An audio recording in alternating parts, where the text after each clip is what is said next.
All directors are in attendance. Is it, hang on, is it chip in here? Chip's in there, hang on.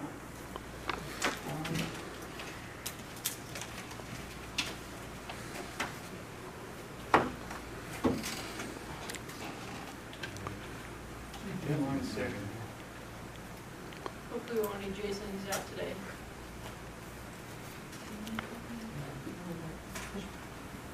Push the play button. Push play, push play. I think we've got ignition. Blast off the. Good to go? Yeah. Okay, let the record show all directors are in attendance. I'll take a motion to approve the agenda. So moved. Second. Been moved and seconded. All in favor, say aye. Aye. Aye. Motion approved. Going to number 2, community announcements. Any community announcements? Yes, sir? Yes, two from Rosemond. KEDC is going to meet at the RCSD boardroom tomorrow at 2. No, Thursday at 2. That's a return to Rosemond after many years of being absent. And Because there wasn't anybody in Rosemond to do anything. moving on, No comment. Actually, it's the East Kern Economic Alliance. right, and the Kern AV Historical Society is celebrating its 60th anniversary on Thursday with a demonstration of historical artifacts at the library. Yeah, all are welcome from 1 to 7 in the afternoon. I won't be attending, but I have historical artifacts. I was in charge of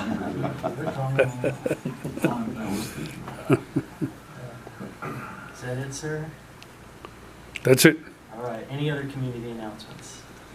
We move on to item 3, the consent agenda. All items on the consent agenda are considered routine and non-controversial and will be approved by one motion unless a member of the board, staff, or public requests an item to be removed. Is there any member of the public like an item removed, or the board? Motion to approve. Second.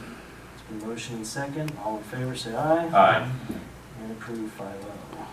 Moving on to 4 action items. Action item A, award South Perimeter Road contract. Staff report, please. Good afternoon. At long last, we have a proposal for the board to consider. If you recall, this perimeter road project has sort of been pending for a couple of years now. We had all of the engineering work completed earlier this fiscal year. We had 4 bidders that came out for this project. It's about a 5-mile stretch of road, starting here, and then coming around up through the, to the boneyard and to the rock test area. The road is pretty unusable today. It's kind of challenging to even maintain it. So we've had this kind of on our wish list for a couple of years now, is actually putting a proper road in. We had 4 bidders, one of them withdrew. We're proposing that we go with now the lowest bidder now, which is R.C. Becker, for $2 million roughly, which is budgeted. We set aside about $2.25 million for infrastructure projects. And we ask for your approval. We're happy to answer any questions. Lloyd is on hand. He's been the project lead for the district. So any questions the directors might have? I've got a few, and I already mentioned you. It says, what we mean structurally stable for many years at a low maintenance cost. Can you elaborate on that? Is that 50 years? Is that 5 years? That's, the engineers estimated 15 to 20 years. Okay. With what we would consider minimal maintenance is maybe 15 to 20,000 every 3 to 5 years for surface sealant. For surface sealant. So, and what this exactly is, we're digging the ground up. So it's a 12-inch cement stabilized soil cement stabilized base. And then there were 2 alternates that were bid, which we're not recommending that we go with at this time, which was 12 inches, the initial base bid of 12 inches of soil cement, and then either a 2-inch AC cap or a chip seal. Without the chip seal or the 2-inch AC cap, we recommend every 3 to 5 years that we reseal, And that would be at a cost of, approximately $20,000 for 5 miles? for the 5.5 miles. And our ground stability supports this type of, I know we have areas on the airport, it just keeps moving. Yeah, that was the reason we wanted to get a professional engineering firm to come out and actually look at the soil, take soil samples, and really try to help us understand what the best material would be out here. And they came back with this soil cement material. So we've around the airport, we've put this polymer product down, it's referred to as Rhino Snow, Royal Snow. This is definitely not that. The soil cement is much, it really creates much more compaction, so the heavy trucks can drive on it. We don't expect the frequency to pick up much along the perimeter road in the near term, so I'm not concerned about the volume of traffic, but it is adequate enough to handle the heavy trucks that go back there. Is it susceptible to the washboarding? No, Yeah, because I went through this a little while ago and saw that, and I'm like, man, that didn't hold up well at all. So we're currently spending probably, just to grade the roads and maintain them, somewhere in the neighborhood of $50,000 to $60,000 a year.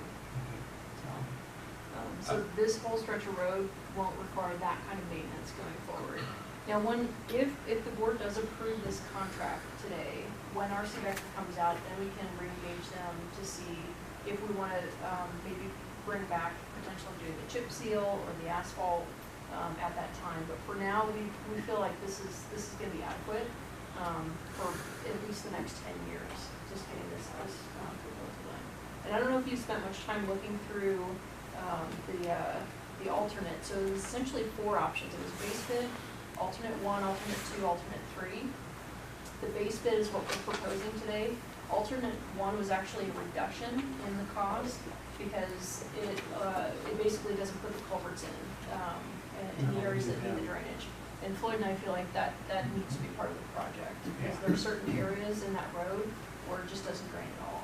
So this gets us to the point where if we wanted to in the near future actually put a proper cap on it, we definitely could. We don't have to go back and re-engineer anything.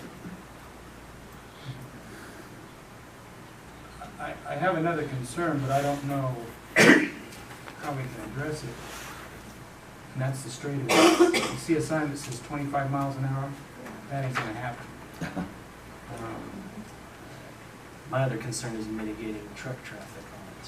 So there's a lot of trucks that aren't just, some of the industrial customers out there, but the rocket test areas are also, they also have a lot of equipment being catered out there regularly.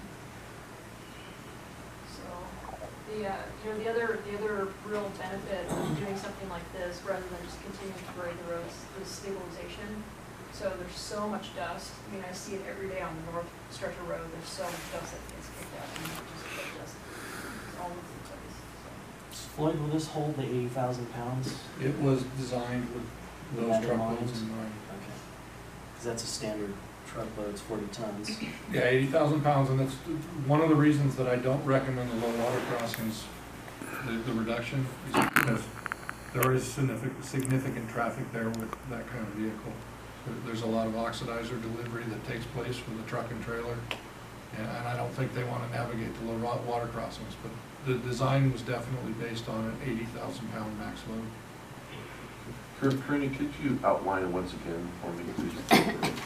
So it's about 5.5 miles. 5.5 5.5 miles.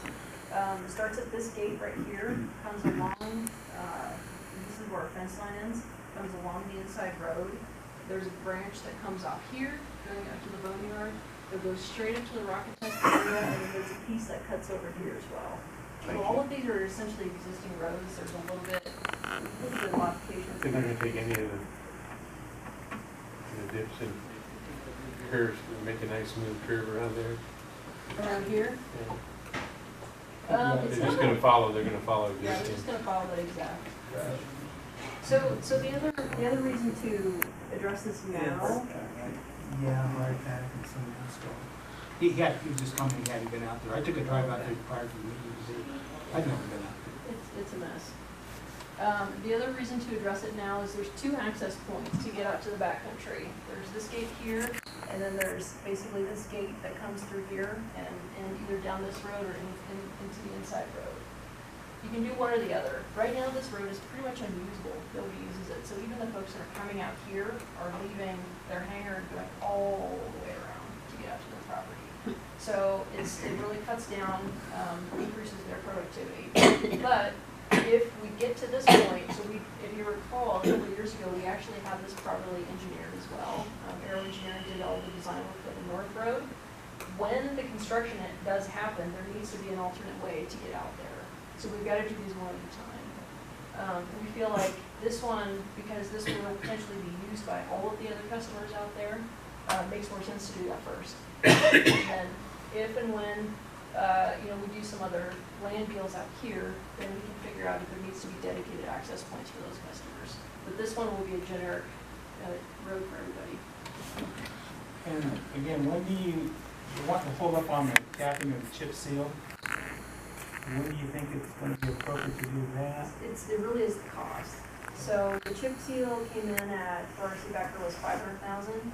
The asphalt overlay was $1.3 million. We don't feel like it's just going to get that much use where we have to make that much additional investment. I would think if you do asphalt too, we're gonna have more maintenance, crack sealing, than just doing the soil cement. Are they importing anything to mix with the native soil besides the cement? No. So they just pug mill up what's there, add the stabilizers to it, re-roll it and compact it? Correct. And there are areas that are gonna surplus material.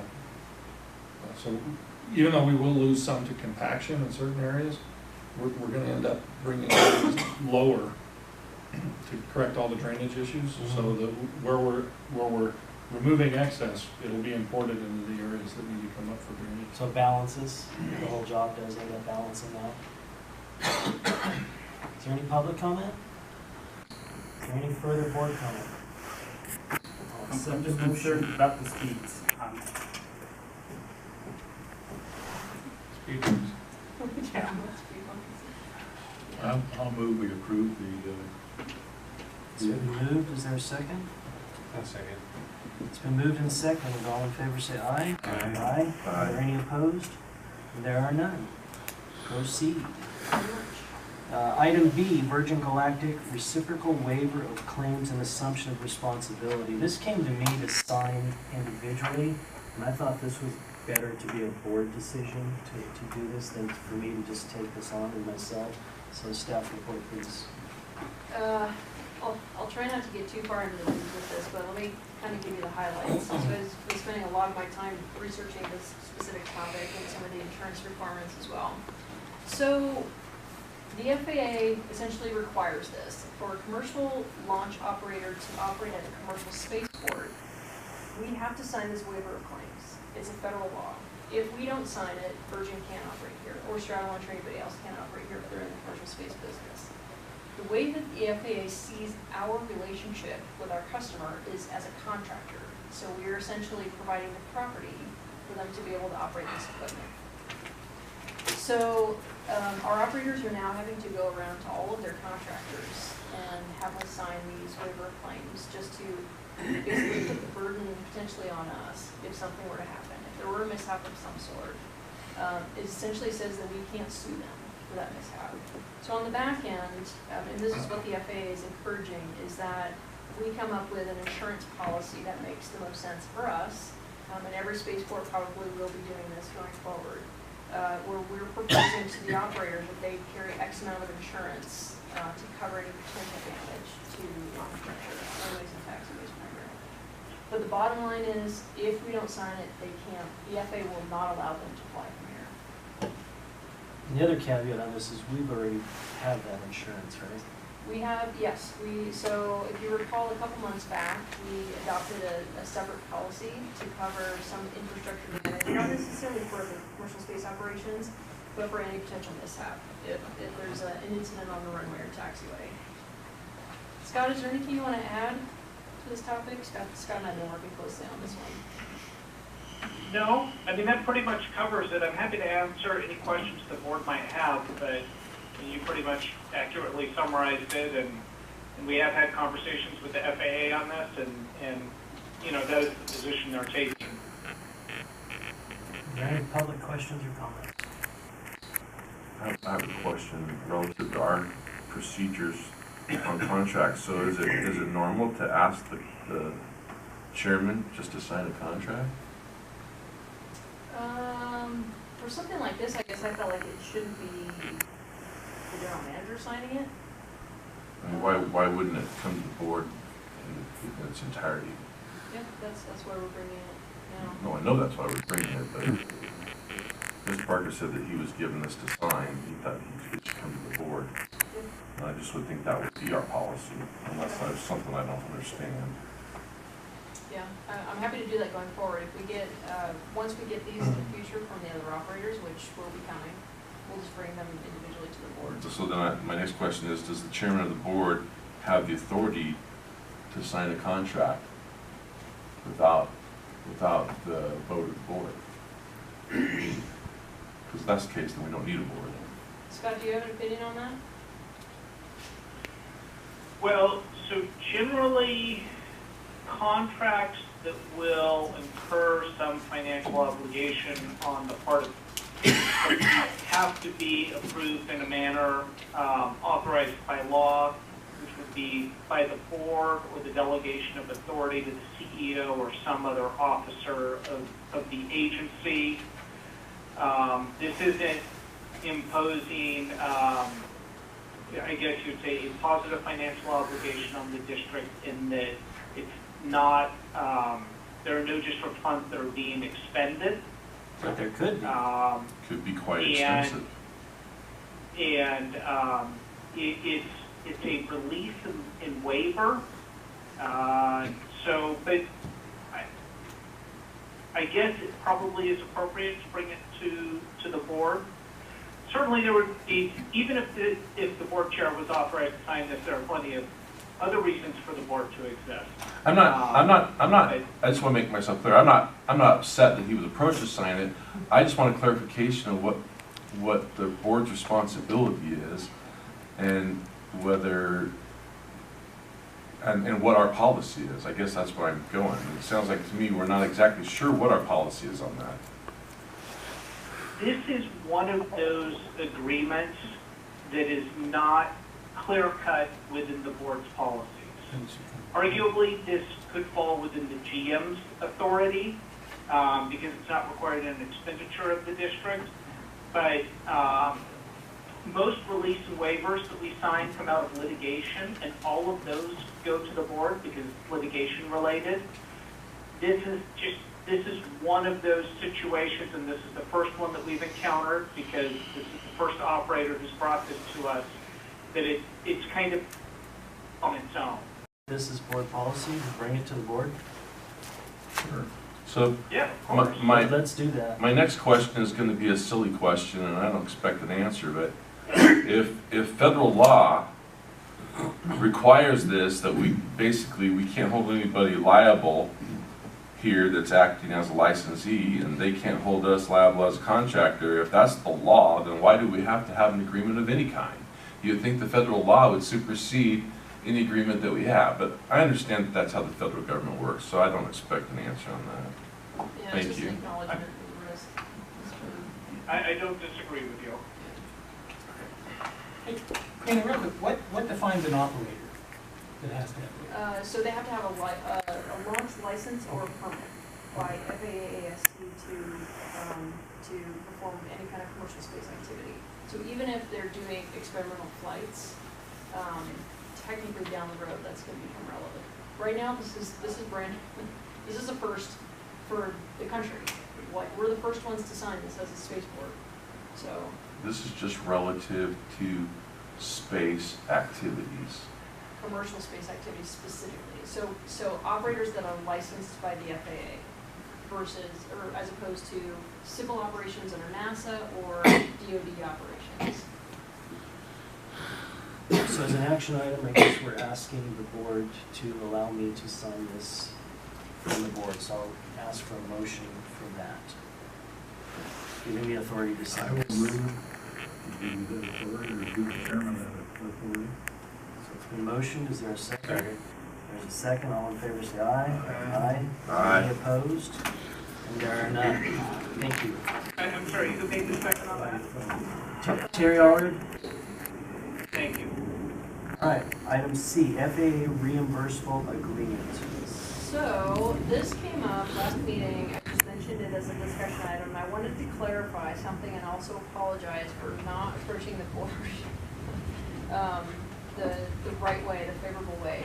So, this, I have to admit, has been a really frustrating experience, dealing with the FAA on getting this radar upgraded. But the outcome is actually positive, in my opinion, because it was going the wrong direction very quickly. So once we engaged Stu to help and then McCarthy's office, we got to a point where it was much more in line with my expectations. So when I mentioned this last meeting, I brought it up as a discussion item. I should have started with that. Like, the outcome is I think generally positive. What I'm asking the board of today is to allocate the funds for the equipment purchase. Scott and I are still working through the language and the contract. We just got this reimbursable agreement, so we want to make sure we kind of finalize going through the language pretty thoroughly. But what we will need to do this month is actually send in the payment, send in the check for the equipment. The equipment is being secured or has been secured in some cases already, and we should be receiving it either last week of June or first week of July. And these are already budgeted dollars. They are budgeted dollars. We actually set aside $190,000, so the equipment cost is coming in at roughly $140,000. But we do need to set aside then $118,000 for the connection. That was the big unknown, is what the connection fees were going to be between here and there. And the connection fees are not budgeted. They are not budgeted for this year. We're adding that into the budget. But it's the same connection we already have? No. So right now, the hop goes from Edwards to China Lake to Mojave, and we pay for a T1 connection between here and China Lake. That connection will go away completely, and it'll be just a connection directly to Edwards. And it's a wired connection. Motion by Director Allred, Forced seconded by amendment. Director Deaver. All in favor say aye. Aye. And there are none opposed. Moving on to action item D, I was approached by staff to talk about going back to one meeting schedule, which I know there was some reluctance to this item, but I went ahead and put it on the agenda as an action item because of after talking to staff and the local press and some of our clients and tenants, it seems to be what wants to be done, so I'll go ahead and let him introduce this item. So one of the things that I wanted to go to find out in sort of our research of this topic was to just understand how many meetings we've canceled over the past couple of years. Last fiscal year, we canceled about a third of the meetings just due to lack of action items, and now we have even fewer action items. So we just kind of talked internally about, the potential time savings for staff. If we're not spending our time, I mean, even to go through the process of setting up the meeting and then having the meeting takes a lot of our staff time, even if there are really no action items, because we still have to go through and get all the closed session updates completed and the reports completed and everything else. So just from a general efficiency perspective, I would hope that it kind of speaks to us really as a team becoming much more efficient for the district. So that's what I see as the biggest benefit. And that additional time for both staff and council really is spent, I hope is on the larger customer issues. Is there any public comment? Because some brought out that the press and so on, we've had a lot of these meetings lately that last 3 minutes. And it's a long drive for our tenants to come to the meetings and so on for 3 minutes. So is there any public comment about it? Already doing a terrible job today. We're 22 minutes past. Yes, sir. I can comment. At Scaled, we looked real hard at meetings and the insidious cost of them. And we've tried to curtail meetings that weren't necessary or combine the meetings into a more reasonable frequency, such as Karina's suggesting. And then I support it. I've been asked by Scale to represent at these meetings, and it does take time. It eats up from your schedule. So you kind of slow down before the meeting, and then you never know how long it's going to last. And we don't get a lot of content. Not that what we do get is good content, don't get me wrong, but I could see the going to one meeting being more productive. Mr. Nave, is this a common practice to have 2 meetings for agencies as ours? You're my only agency that has 2 meetings a month. You're one of my smaller agencies. My 3 hospitals that are all much larger, have many more business items and are more complex from a regulatory agency, all just meet once a month. So, no, you guys you're the outlier. You're the only one who meets twice a month. And monetarily, we're going to save a little bit of money by going to 1 meeting a month. I know it's not a lot, but directors will only get paid for 1 meeting instead of 2, and council as well. But I think it's more the staff's time that's taken up not being able to service our customers by doing these meetings when we have no action items. So, What's this, I talked to Rena about this, changing the board time till 3 o'clock? that was just up in the air to do as well. Okay, we started out, when this board, Allison, were you here when this board started? Yeah. Okay, it was originally 3 o'clock that it started, and that went for, I think, maybe a year or so. And then we moved it back to 2 because and I go to a number of meetings, an afternoon meeting usually starts at 2 o'clock because that's more convenient for everybody. And if we're only gonna have 1 meeting a month, that meeting is probably gonna be longer because there will be action over, just the way the world works. So I would not support changing the meeting to 3 to 2 o'clock. Yeah, that's up for I agree. whatever. I agree. I would like to fine, keep it, too. if we adopt this, I'd like to keep it to about myself. That's just me. Is there any other board comment? Yeah, I'm opposed. And I request that we make a roll call vote on this, Mr. Chairman. Okay. I have a proposal for maybe doing a temporary test of this, or Well, I think we do automatically. If we just really don't, I mean, you just made the statement, we cancel the meeting. I feel that works. There's a lot of reasons. One, I think the board has a good continuity. I think when you do it to once a month, a board member happens to miss a board meeting, that's 2 months without that relationship. To serve our tenants, to serve our customers, and the constituents want to address us, it's just one opportunity less that they have to address us. And we have had a few items recently, the naming of the airport. I like to be available to the public. We've given you a lot of authority, Karina. I like the extra oversight just on this particular subject here. Keep in contact with all that. The cost savings is insignificant. If we need to save money, we've got a lot of areas we can cut, a whole lot. So I'm totally opposed to it. There just isn't enough subject matter, cancel it. Yeah, I agree with Jimmy on that. And this has been tried by the previous 2 board Many times. CEOs. If it's been tried many times before, I'm just curious from a historical perspective, why it didn't work. Maybe Well, the you could first say. CEO didn't even think we could have a board because he got in his way. That's what he said. That says more about the board than the CEO, but okay. No, you weren't here to do the. I'll trust you. And this has been tried many times, has it?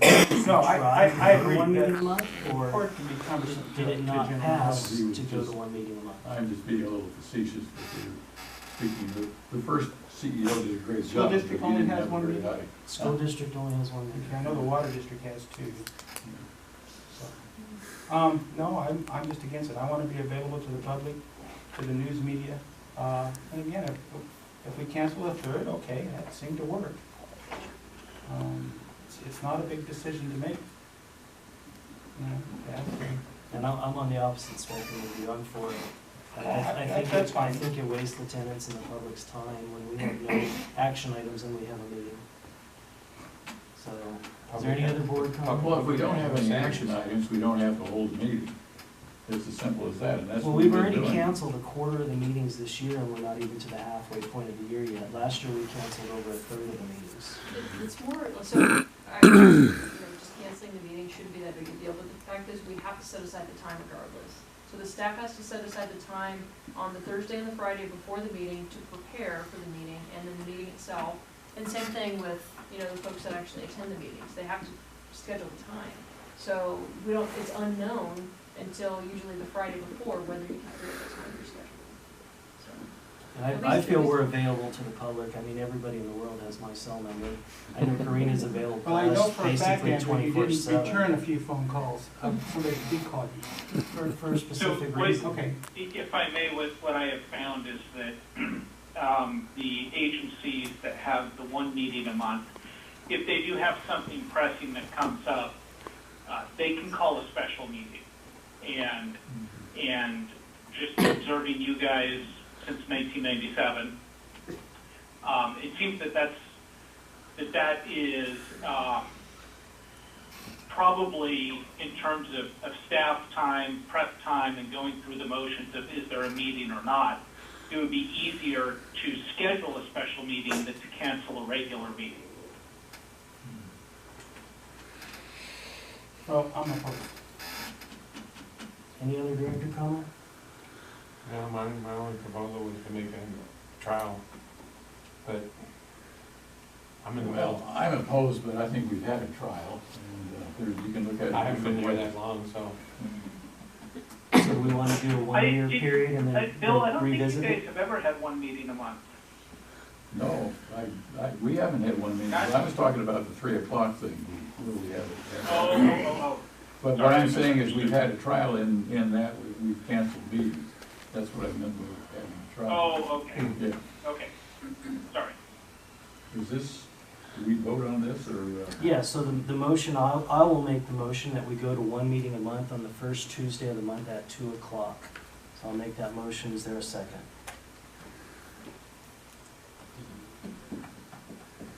I'll second. It's been moved and seconded. Roll call vote, please. Who does the roll call? Mr. Allred.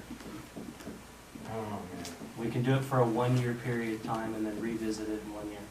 Well, is that the motion? Yeah, it's the motion. What's our motion? The motion is to have one meeting a month for a one-year period on the first Tuesday of the month at 2 o'clock. So you're gonna, okay, so we're gonna redo the motion. That is So, the motion. Okay, so I'll second that motion. Okay. Okay, roll call vote. Mr. Allred. I'm probably for it. You're what? I'm You're, for- I thought you said you're probably for it. No, for the, Oh, that's a yes. yes. Mr. Deaver. No. Mr. Parker, yes. Mr. Evans. Yes. Mr. Valentine. No. 3-2, motion passes. Doesn't happen around here very often. Go to reports, financial reports, please. Financial reports for month ending March 31st, 2019. Bank balance had a $53,000 increase. The fuel sales are definitely increasing as we're wrapping up our year here. Year to date is 790,000 gallons. And you'll see on the AR report, Bob Green is currently on it, but since we had made the report, he has made a payment. So at this time, there's nobody on the over 90 days report. On the Elevation Fitness, they have increased 9 members, so they're up to 531 members. And we are meeting with them on a regular basis and trying to work through some things with them. I can see that's a regular basis because it's regularly the same amount of money. So I appreciate that very much. Mr. Chairman, I'm sorry, Mr. Harper. I would like, I want to know, do the airport employees, our employees, do they have access? Yeah, They're taking care of it? yeah. Okay. Well, yeah, it's open to the whole community, and I emphasize that in public meetings. We've got a really nice facilities out there that a lot of communities don't have.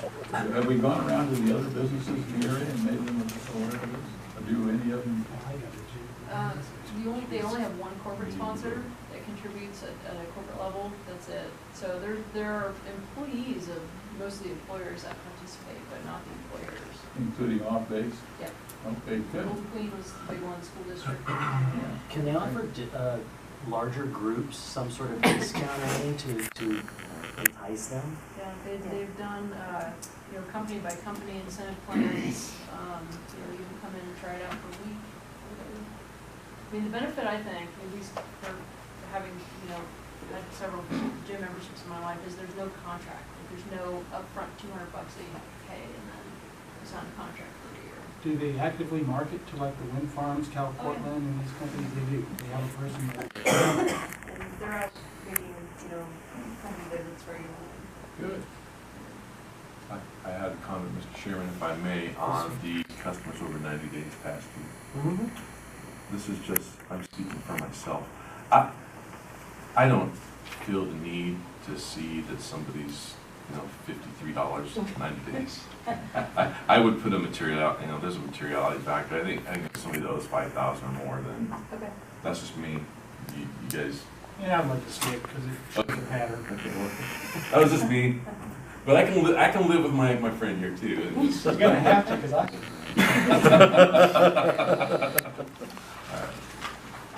All right, thank you. Move on to the CEO general report. All right, so two things I want to highlight. The first one is, at the end of April, I actually took a trip out to DC. So the FAA AST is setting up an Office of Spaceports. They were actually directed by Congress to establish this office. This is obviously in the very early stages. They have a lead that's designated to run that office, but they brought in all of the spaceport directors to participate in this roundtable discussion. Which I attended with my peers from Spaceport America and Space Florida and Alaska. Oh my gosh, who else was there? Virginia Wallops was there, and then a couple of folks on the phone.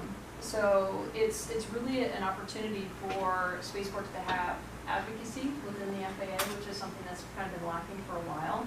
So right now we just fall under AST, just like every other operator. So SpaceX, Virgin Galactic, Blue Origin, everybody falls under AST, including spaceports.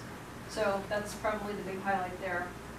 There's also, at the state level, one of the things that I've been involved with is this push to establish AB 245, which is an aerospace commission to be established in Sacramento. So one of the things I've been pushing for is to get us, Mojave Spaceport, on the list of potential candidates to participate in the commission. There's some question about how this commission will be funded at the moment, so that's the big question to be answered first, and then they'll figure out who will actually participate. Well, lots of times, we've got 10,000 boards and commissions in the state. Usually, they're promoting their own business. People scream about government, but it comes from the business. And they usually support those to a certain extent through some sort of a fee or something. Also, how come our state senator is not a co-sponsor of this bill? Shannon Will. Well, I looked up the bill on the list yesterday, and I didn't see one. I didn't know. Our two assemblymen. Bill, I didn't know we had a state senator, and I consider myself politically astute. I hope that gets in there. I'd be inclined to agree with you, I've never been out here that I know. Hint, hint, wink, wink. Yeah. Our assemblyman does come to chamber meetings regularly, and we see a lot of. Yeah, my comment was just state senator, that was just me. We get a lot of support for John's office, for sure. Yeah, and Vince, Vince. yeah, good.